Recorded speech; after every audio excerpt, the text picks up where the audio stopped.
Europeans have always defamed heroes, because colonialism wasn't just about stealing land. It was about stealing memory. It was about rewriting who deserved to be remembered and who deserved to be erased. And when they couldn't erase, when the drumbeat of revolution was too loud, when the people refused to die quietly, they did what cowards do.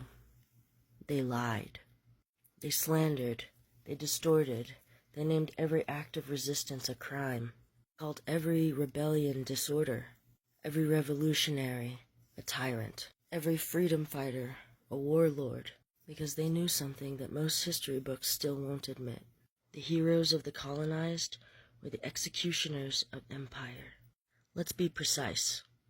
Haiti, Toussaint Louverture, organized the only successful slave revolution in history. He defeated France, Spain, and Britain in battle. Yet French textbooks called him a loyal servant who turned into a dangerous extremist. American ones barely mention him. And Napoleon? They still teach his military genius, not the fact that he re-legalized slavery and starved Haiti for embargoes for daring to be free. Burkina Faso, Thomas Sankara, renamed the country from Upper Volta, a name the French gave it based on a river, to Burkina Faso, land of upright people.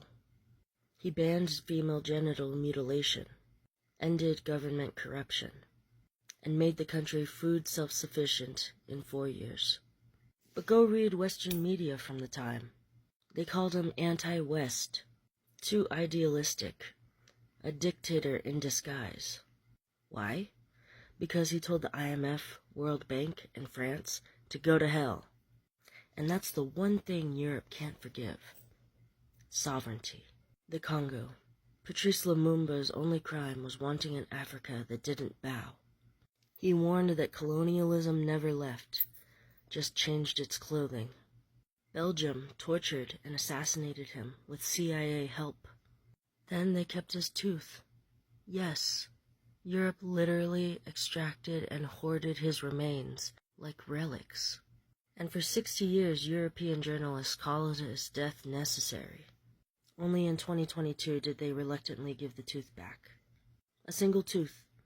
No apology. No indictment. Kenya, Dedan Kimathi, led the Mau Mau rebellion against British rule. He was executed by the British in 1957. For decades, Britain called him a terrorist. They buried him in an unmarked grave. Meanwhile, they ran concentration camps. Yes, literal ones. For Kikuyu civilians, tortured children, and castrated prisoners. But somehow Kimathi was the savage? India, Bhagat Singh, was 23 when the British hanged him. The Empire called him a dangerous anarchist. Today they say he was too radical, because he didn't ask for freedom. He demanded it. The Philippines, Andres Bonifacio, founder of the Katipunan revolutionary movement, was branded by Spanish friars as a bandit. His crime? Declaring independence from Spanish rule and trying to redistribute land. Europeans always found brown revolutionaries more dangerous than brown kings. Because a revolutionary doesn't just want a crown, he wants justice. The Americas, every indigenous leader who resisted genocide was labeled a criminal. Crazy horse? Hostile? Sitting bull? Threat to order. Tupac Amaru II? Traitor to Spain. Tecumseh? Enemy of civilization.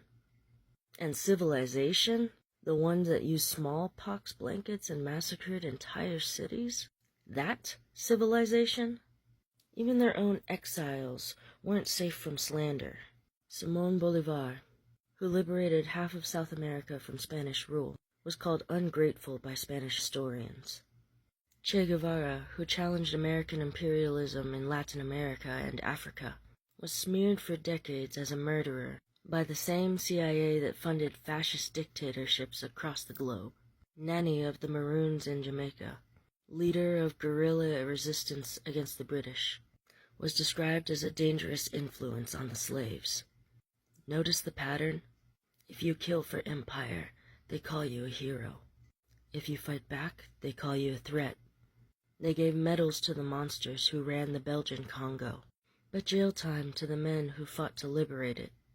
They put Winston Churchill, who starved millions in Bengal, on the 5-pound note, and put revolutionaries in unmarked graves. Even their silence is violence. Europe has thousands of statues of mass murderers: Columbus, Leopold, Rhodes. But where are the monuments to Louverture, Sankara, Lumumba, Ya Asantewa, Queen Nzinga, Boudica, Nani, Kimathi, Bhagat Singh, Tupac Katari, Malcolm X? They don't just omit, they erase. They don't just slander, they sanctify their villains and bury our saints. And let's not forget, they even slandered the colonized version of Christ, Jesus, a dark-skinned, anti-empire, anti-moneylender, table-flipping revolutionary, was turned into a blonde-haired, blue-eyed empire mascot. The same Rome that crucified him built cathedrals in his name. The same Europe that enslaved millions spread Christianity with whips and guns.